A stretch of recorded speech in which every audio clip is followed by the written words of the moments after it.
pessoal, tudo bem? Professor Paulo Gereba, de História.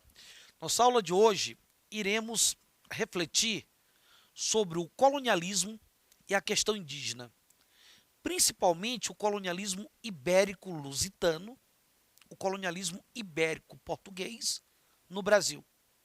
Essa questão indígena que nós iremos também trabalhar dentro desse processo do colonialismo, vamos localizar essa questão indígena aqui na América Portuguesa, ou seja, no Brasil, que foi colônia de Portugal.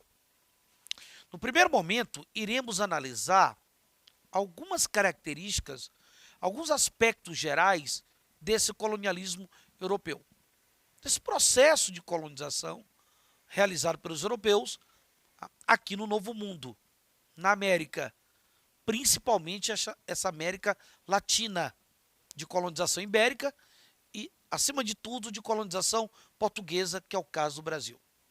Quando se analisa o processo de colonização da América Ibérica, da América Portuguesa, esse processo de colonização ele está diretamente relacionado ao movimento na Europa dos tempos modernos, conhecido como grandes navegações.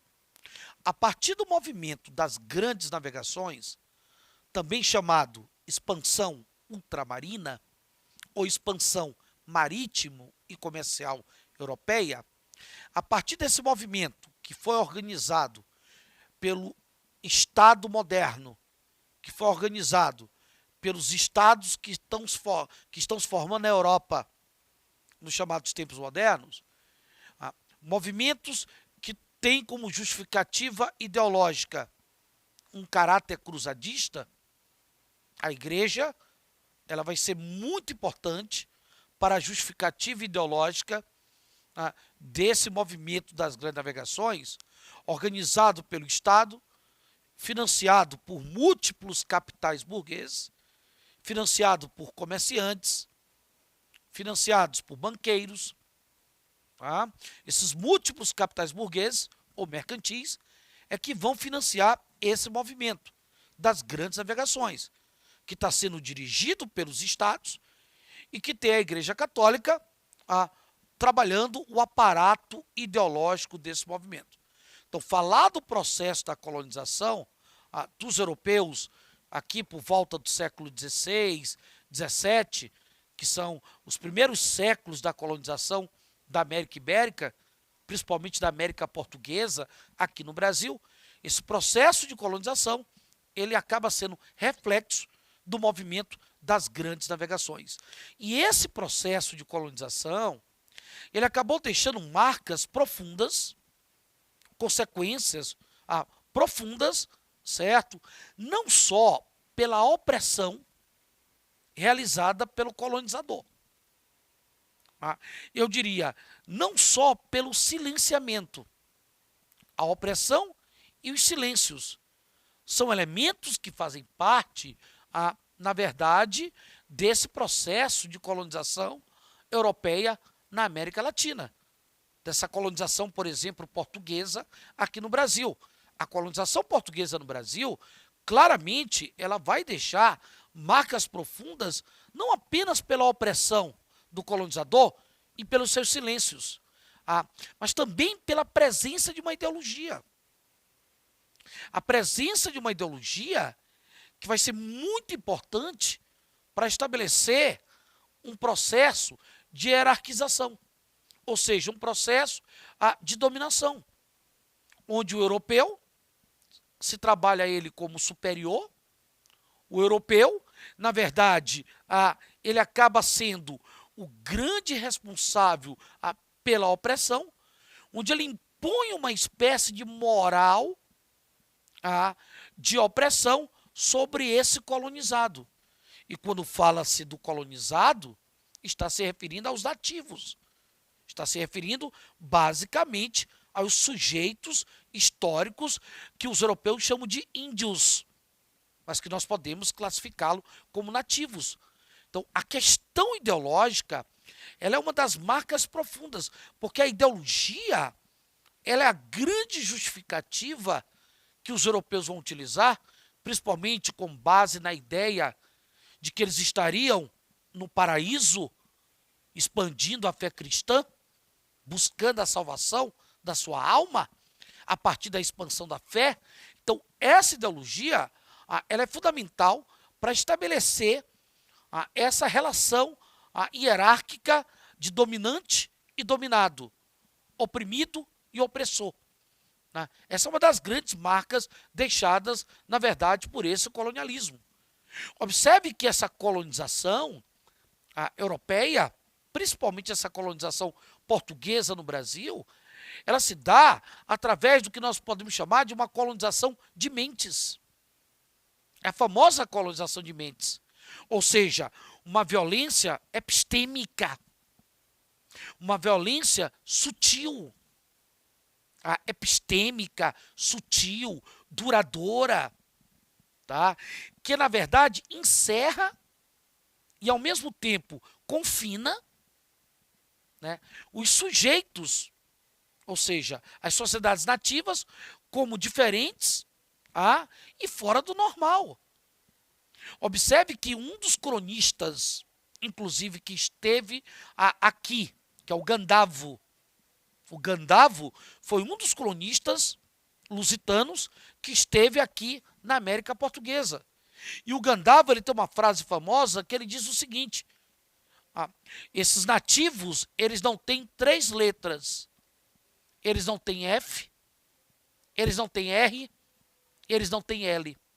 Não fazem parte da sua organização social essas 3 letras, F, L e R. Ou seja, eles não têm fé, eles não têm rei, eles não têm leis. É evidente que os europeus, eles não estão reconhecendo a fé das sociedades indígenas, eles não reconhecem a forma de organização política dessas sociedades indígenas e nem tampouco a legislação oral dessas sociedades indígenas. Então, dentro dessa lógica, nós temos o quê? Nós temos, na verdade, um processo que o europeu, que o colonizador, olha para a cultura, para a forma como essas sociedades se organizam e dizem que é fora do normal, mas é fora dos padrões normais de comportamento da sociedade europeia, não fora dos padrões normais de comportamento dessas sociedades nativas, criando com isso um espaço de oposição, que visava justamente esses grupos étnicos, esses grupos indígenas e minoritários, que seria uma forma de quê? Uma forma de subliminar, uma forma de oprimir, uma forma de dominar.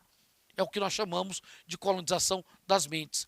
E aí, a imagem do colonizador, o colonizador, ele trabalha uma imagem bem eurocêntrica. O colonizador trabalha uma imagem, o colonizador europeu, uma imagem de que ele é um pioneiro, de que ele é generoso, de que ele é humanista, que ele é filantrópico.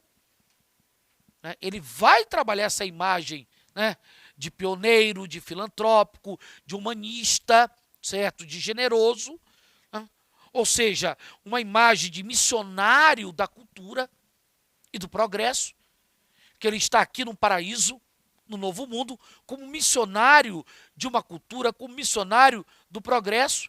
Esse tipo de imagem, ele precisa ser reinterpretada.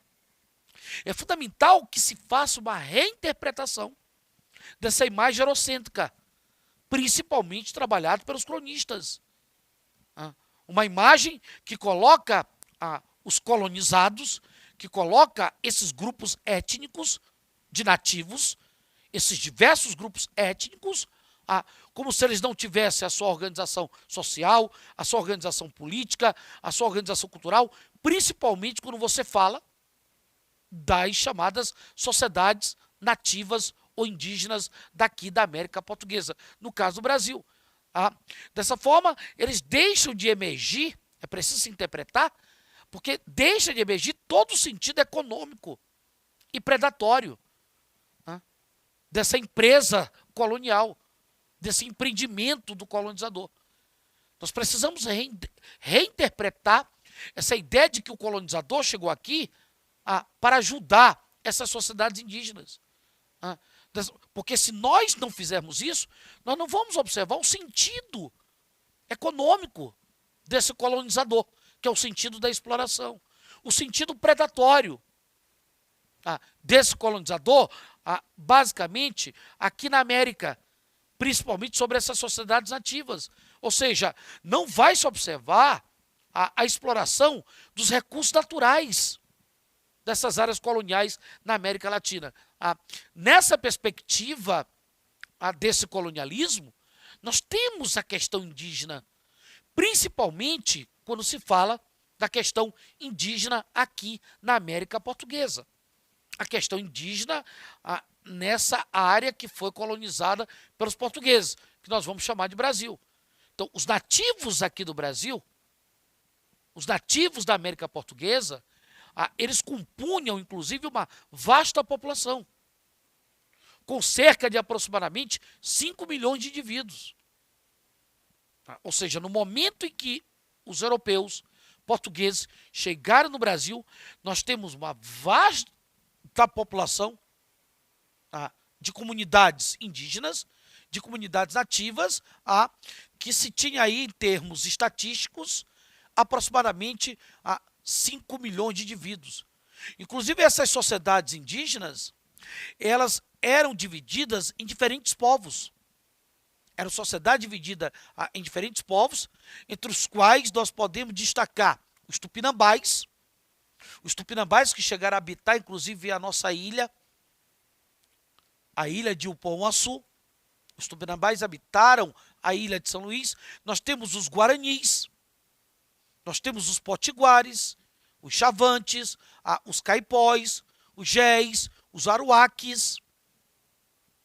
Então, aqui nós temos diferentes povos que ocupavam, na verdade, o território brasileiro.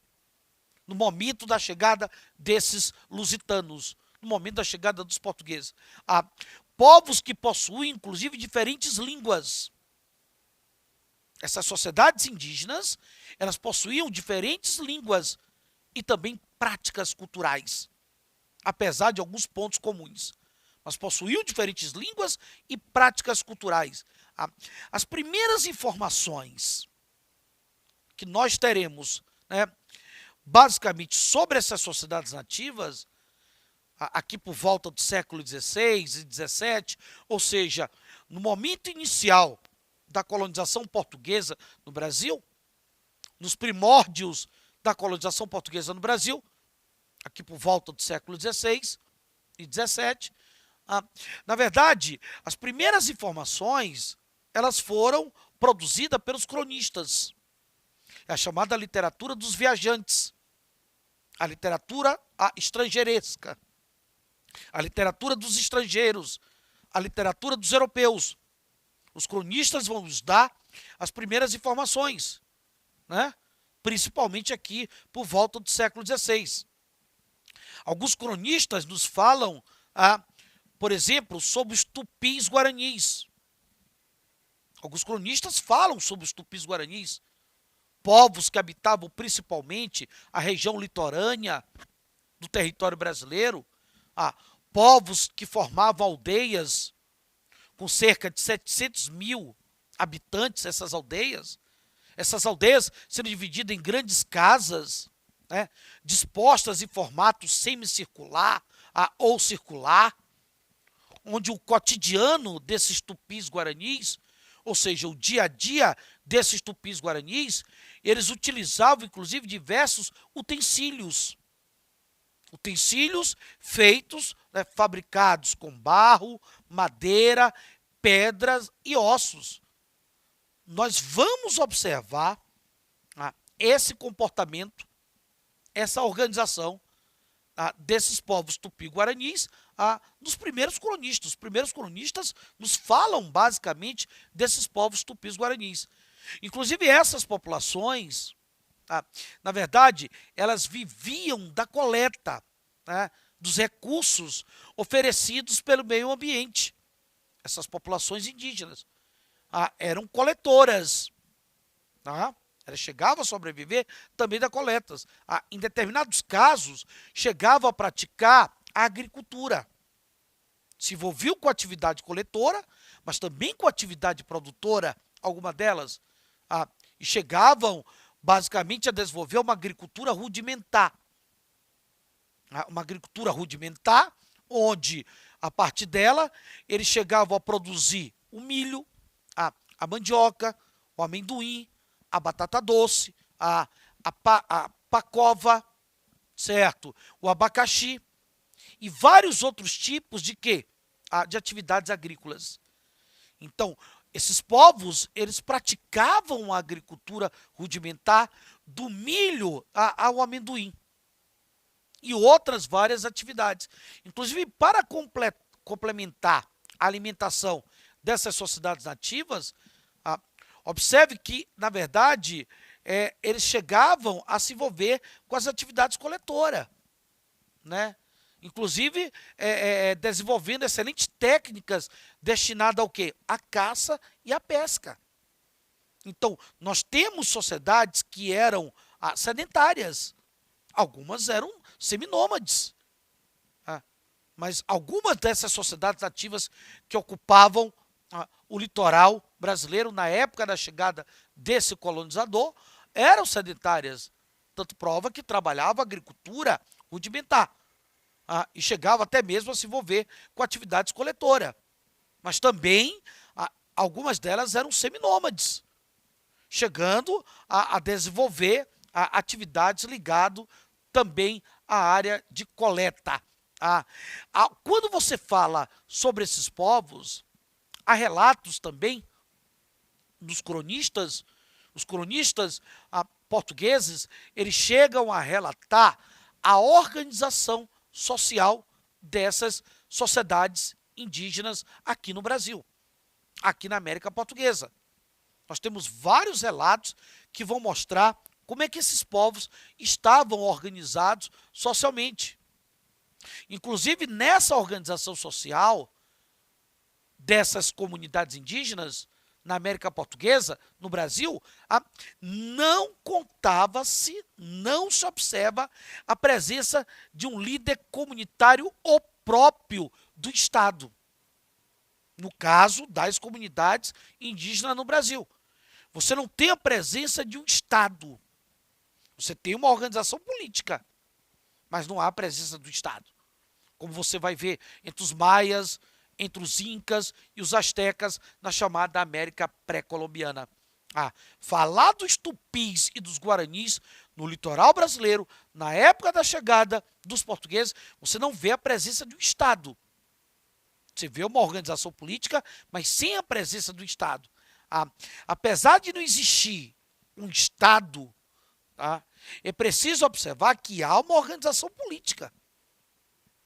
Observe que esses povos, aqui, essas sociedades indígenas no Brasil, elas contavam, na verdade, com grandes guerreiros. Elas contavam com os grandes guerreiros e também com os pajés, que se tornavam uma grande referência, inclusive, para o quê? Para essas sociedades, para essas comunidades. Os guerreiros e pajés eram as lideranças dentro dessa organização política dessas sociedades, apesar de você não ter um rei, de você não ter um Estado, como se tem lá na Europa, ou como se teve aqui nas chamadas civilizações da América pré-colombiana, como os astecas, maias e incas. Não havia, inclusive, nessa organização social dessas comunidades indígenas aqui no Brasil, não havia distinção de classes sociais. Você não tinha classe alta, classe média, classe baixa. Você não tem distinção de classes sociais.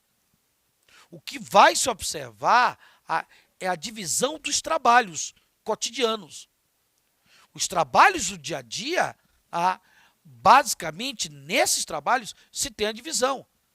Principalmente a separação de tarefas entre homens e mulheres. Entre velhos e crianças. Então, não há, basicamente, uma sociedade de divisão de classes sociais nessas comunidades indígenas da América Portuguesa, mas nós teremos, na verdade, a diferenciação dos trabalhos, principalmente entre homens e mulheres. Ok, galerinha? Um grande abraço e até o nosso próximo encontro.